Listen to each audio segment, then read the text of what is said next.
documentary crew arrives at the small, reclusive town of Liane Lake, situated deep within the forest.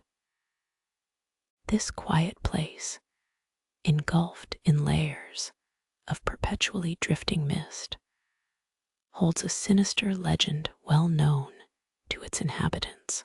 They're here to document the phenomenon of the Girl of the Mist, a ghostly figure believed to lure people into the fog where they disappear forever. The locals are reticent, casting worried glances and murmuring cryptic warnings.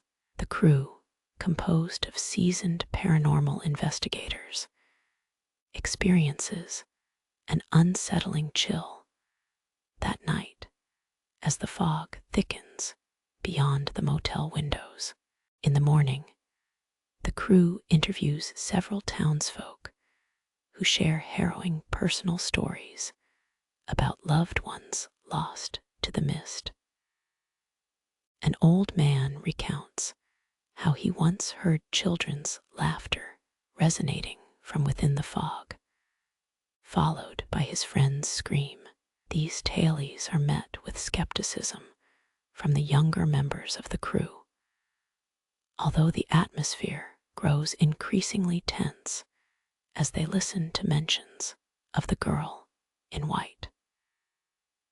Those willing to speak seem plagued by a mix of fear and reverence for the entity haunting their dense woods.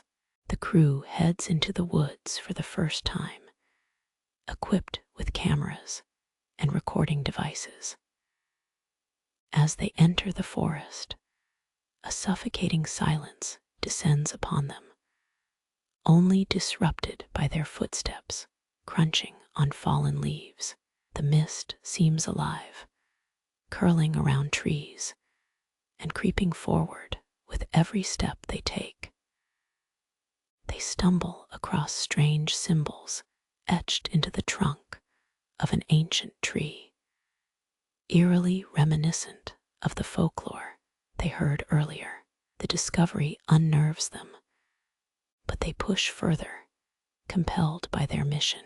While reviewing the footage from their initial foray, the team notices strange anomalies, shapes flickering through the mist, distant sounds akin to humming or chanting.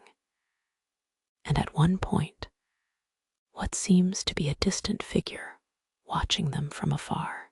Disturbed yet excited by this potential evidence, they decide on a night investigation.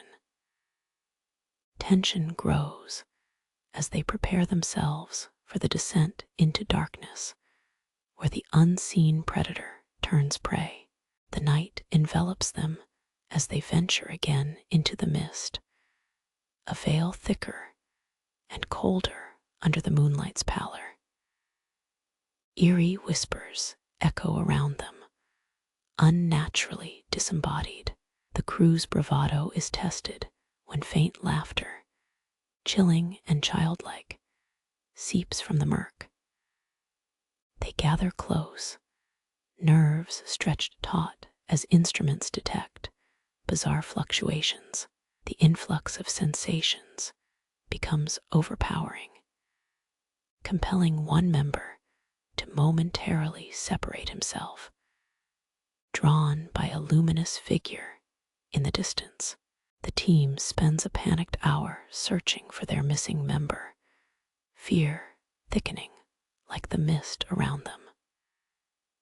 Any sound or motion beyond their immediate vicinity takes on a sinister aspect, becoming indistinguishable in its intent.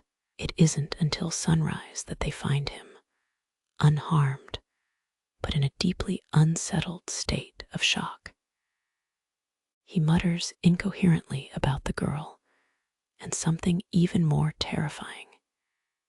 Yet when pressed, he withdraws into silence, possessing vacant eyes that tell of the horrors witnessed by twilight's concealment.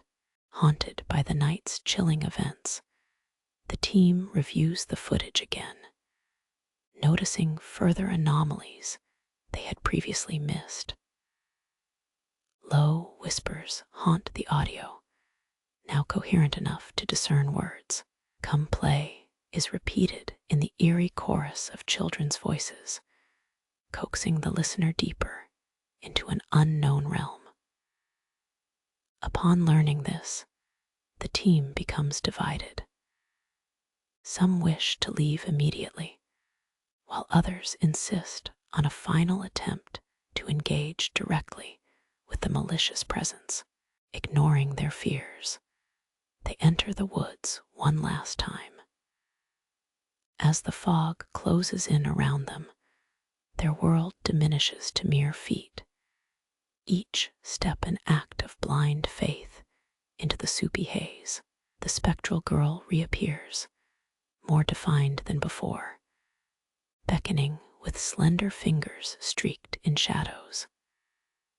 Her song, a lullaby of unearthly beauty, undulates through the darkness, embedding itself deep into their psyches. One by one, they find themselves lulled into a trance-like state, wandering towards her elusive embrace. With the merciless encroachment of their supernatural encounter, the investigators find themselves each facing personal terrors ripped vividly from their subconscious. Hallucinations warp their senses as grotesque shadows and familiarly sinister figures dance at the periphery of their minds. The unity that once fortified their resolve now crumbles under the weight of isolation, casting them adrift and prey to the fearful domain of their worst nightmares. The final dawn finds the remnants of the crew scattered, just as the first rays of sunlight tear through the impenetrable mist. Straggling like ghosts, they venture slowly out of the woods back to the town. The history they leave behind is one steeped in the understanding that some answers are best left undisturbed. Yet the veil between myths and reality lies unforgivingly thin, and they discover they've irrevocably changed, always tethered to the mist's haunting beauty. Their last footage is remarkable, evidence of the fantastical, yet all ears remain deaf to the true horror whispered through the mist.